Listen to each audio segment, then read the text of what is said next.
인물중심 기업분석 CEO 톡톡. 안녕하십니까, 곽보현입니다. 오늘은 오프라인 중심에서 온라인 중심으로 체질 개선에 나서고 있는 정영진 신세계그룹 부회장에 대해서 이야기해 보도록 하겠습니다.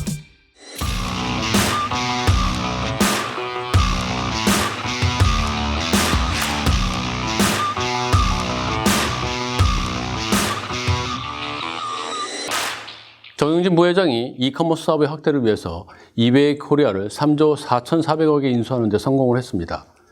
그래서 오늘은 이마트 이베이 코리아 인수가 과연 성공적인 인수인지, 또 성공을 하려면 어떤 조건을 충족해야 될지, 이와 같은 이야기를 비즈니스 포스트의 나병현 기자와 함께 나눠보도록 하겠습니다. 안녕하세요. 비즈니스 포스트 나병현 기자입니다.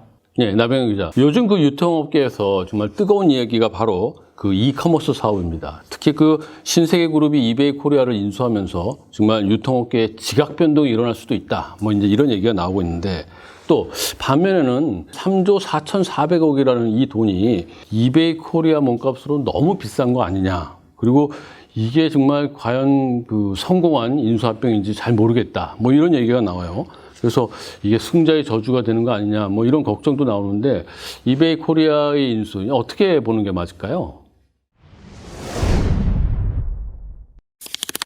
이번 이베이 코리아 인수는 이마트 창사 이래 단일 규모로는 역대 최대 규모입니다. 3조 4,400억 원은 상당한 가격인데, 이베이 코리아 몸값과 관련된 논란은 사실 이베이 코리아가 매물로 나왔을 때부터 계속 제기되어 왔습니다. 근데 그 이베이 코리아가 지금 국내 이커머스 시장에서 보면은 약 12%의 점유율을 가지고 있어요. 그러니까 네이버, 쿠팡위에서 이제 3위를 차지하고 있는데, 그리고 또 10여 년 동안 지금 흑자를 쭉 내고 있었거든요. 그러니까 이런 상황인데도 3조 원 이상의 가치는 좀 너무 부풀려진 거 아니냐, 뭐 이런 평가가 나온다는 거죠.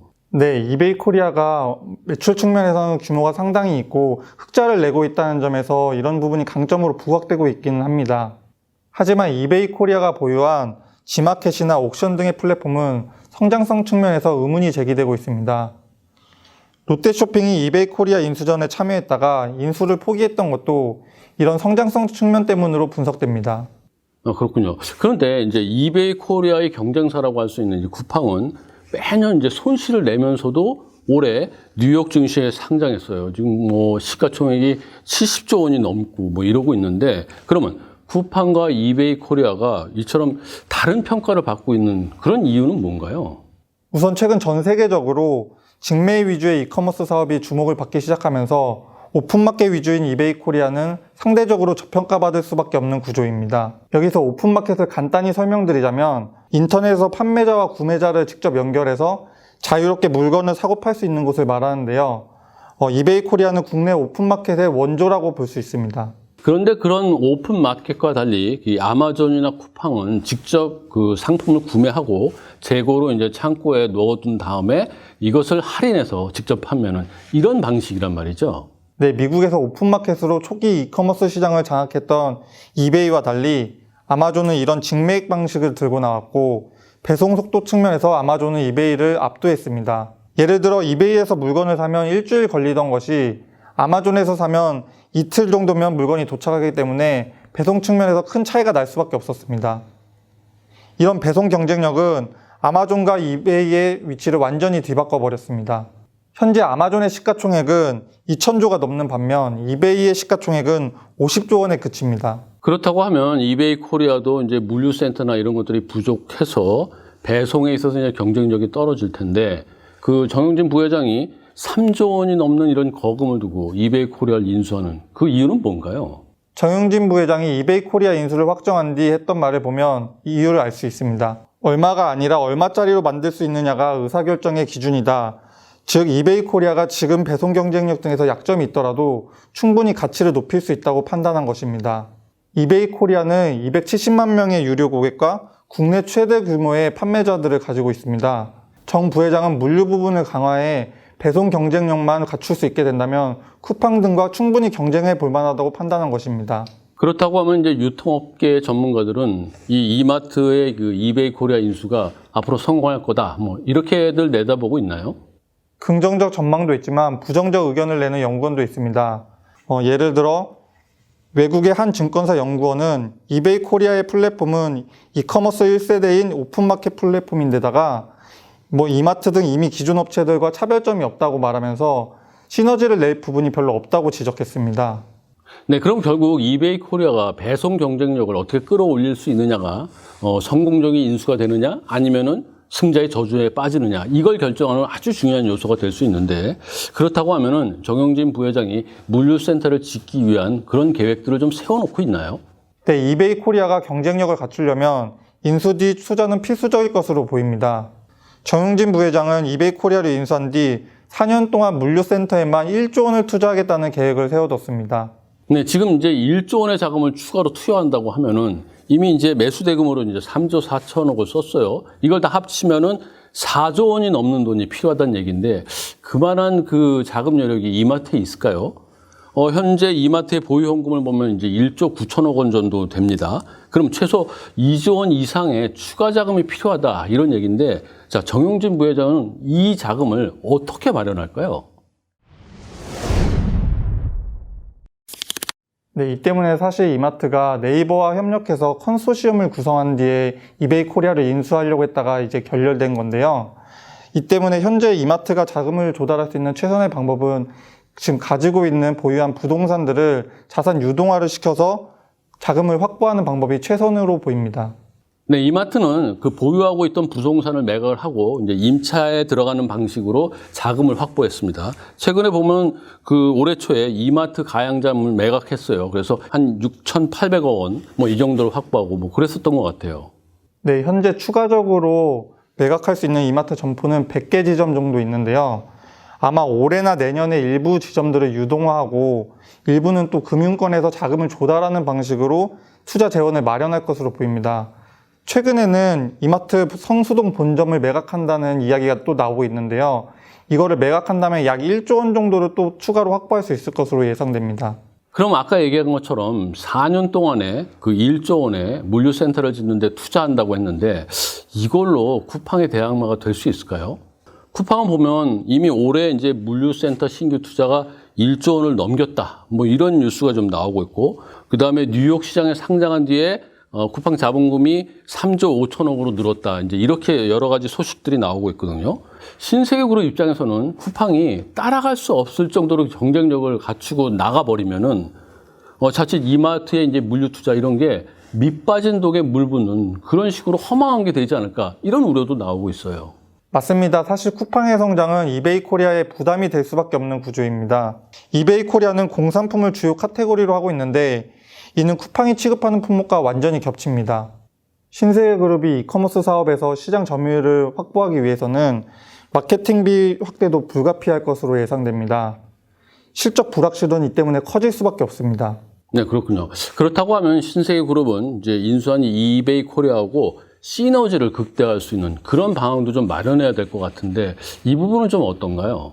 우선 외형 확대와 통합 매입을 통해 가격 경쟁력을 높일 수 있을 것으로 기대됩니다. 아무래도 유통업계는 규모의 경제를 통해 물건을 최대한 싸게 구입하는 것이 중요한데 이런 점에서 유리한 위치를 점할 수 있게 된 것입니다. 또 이베이 코리아에 270만 유료 회원을 확보할 수 있게 돼 기존 SSG닷컴은 고객 접점을 늘릴 수 있고요. 이베이 코리아는 국내 최대 식품 카테고리를 확보할 수 있게 됩니다. 이베이 코리아도 쿠팡의 로켓 플래시에 대응하는 서비스를 새로 출시할 가능성도 있습니다. 신세계그룹은 현재 그 온라인 신선식품의 강자인 SSG닷컴을 가지고 있고요. 그리고 올해 4월에 보면은 패션 플랫폼인 W컨셉을 인수했습니다. 자, 이렇게 보면은 다양한 플랫폼을 갖추었다는 점에서 그 신세계그룹이 온라인 사업에서 성장할 수 있는 그 기반을 다져놨다. 이렇게 볼 수 있는 건가요? 네, SSG닷컴은 직매입 방식으로 신선식품 시장에서 영향력을 확대하고 있었지만 플랫폼의 특성상 확대할 수 있는 영역이 제한됐습니다. 하지만 W컨셉을 인수해 의류 분야로 영역을 확대했고 이베이 코리아까지 인수함으로써 오픈마켓으로까지 영향력을 확대했습니다. 또 쿠팡이 갖춘 직매입 방식의 장점과 네이버가 가진 플랫폼 제공형 유통 방식의 장점을 모두 갖추게 됐다는 평가를 받고 있습니다. 네, 그렇군요. 그 살펴보면은 SSG닷컴도 최근에 이제 자체적으로 오픈마켓 서비스를 좀 열었어요. 그러면 이베이 코리아에서 가지고 있는 그 노하우, 이거를 SSG닷컴에 이제 접목시킬 수 있다. 이렇게 볼 수 있을 것 같아요. 자, 그러면 기존에 가지고 있던 신세계그룹의 플랫폼 그것들하고 이제 이베이 코리아가 가지고 있는 플랫폼 이게 이제 따로 운영이 되는 건가요? 어떻게 될까요? 네, 일단 플랫폼을 합치지 않고 각각 따로 운영한다는 방침을 세우고 있습니다. 각 플랫폼들이 고유의 특성이 있고 회원들도 따로 있는 만큼 바로 합치는 것은 오히려 고객 이탈을 야기할 수 있다는 것입니다. 하지만 궁극적으로 SSG닷컴과 이베이 코리아를 합병한 뒤 하나의 법인으로 신세계그룹의 온라인 사업을 담당할 것이라는 관측도 나오고 있습니다. 그 이번 인수에서 네이버가 이제 중도에 빠졌지만 뭐 신세계그룹과 네이버가 이 온라인 상에서 힘을 합칠 수 있는 그런 부분도 있지 않을까 뭐 이런 생각도 들거든요. 보면은 신세계그룹하고 네이버가 올해 이제 3월에 2,500억 규모의 자기 주식을 이제 서로 교환하는 그런 방식을 가져서 서로 이제 연계를 하는 뭐 이런 일들을 했었습니다.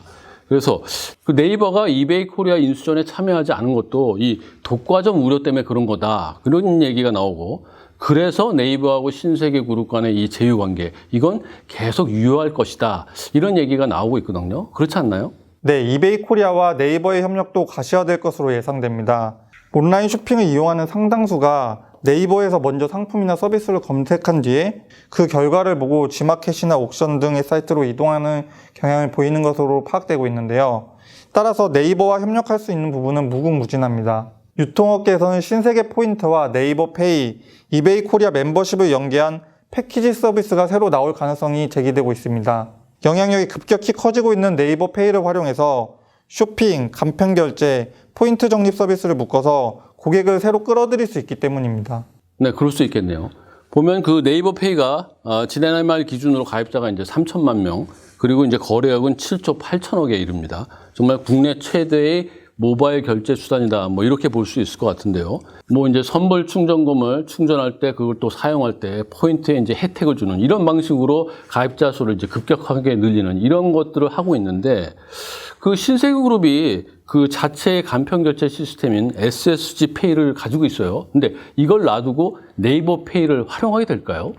정용진 부회장은 이베이 코리아 인수를 통해 온라인 사업에서 사활을 걸겠다는 의지를 보였습니다. 그리고 국내 최대 인터넷 기업인 네이버와 손을 잡았습니다. 이는 신세계그룹의 자체 역량만으로는 변화하는 유통업계에서 살아남기 힘들다고 판단한 결과입니다. 정 부회장은 자칫 승자의 저주가 될 수 있는 이베이 코리아를 키우기 위해 네이버의 모든 것을 적극 활용할 것으로 예상됩니다. 네, 그렇군요. 잘 알겠습니다. 이번 이베이 코리아의 인수를 통해서 보면은 정용진 부회장이 신세계그룹이 온라인 사업 부분에서 좀 후발주자였었다. 그래서 이것을 극복하기 위해서는 대규모 인수 합병이 반드시 필요하다. 이런 의지가 투영된 게 아닌가 이런 생각이 듭니다. 그리고 또 과거에 이마트는 오프라인에 너무 안주했고 온라인으로 옮겨가는 이 흐름에서 그 빠르게 대응하지 못해가지고 어려움을 겪었다. 이런 그 사실이 있었고 이제는 이러한 그 실수를 되풀이하지 않겠다. 이러한 의지가 투영된 게 아닌가 이런 생각도 듭니다. 오늘 이야기는 이것으로 마무리하고요. 다음 시간에는 정용진 부회장이 그 SNS 활동을 어떻게 하고 있는지 그리고 그 효과는 무엇이고 어떤 리스크가 있는지 이런 부분을 집중적으로 살펴보는 그런 시간을 갖도록 하겠습니다. CEO톡톡 이것으로 마치겠습니다. 여러분 끝까지 시청해 주셔서 대단히 감사합니다.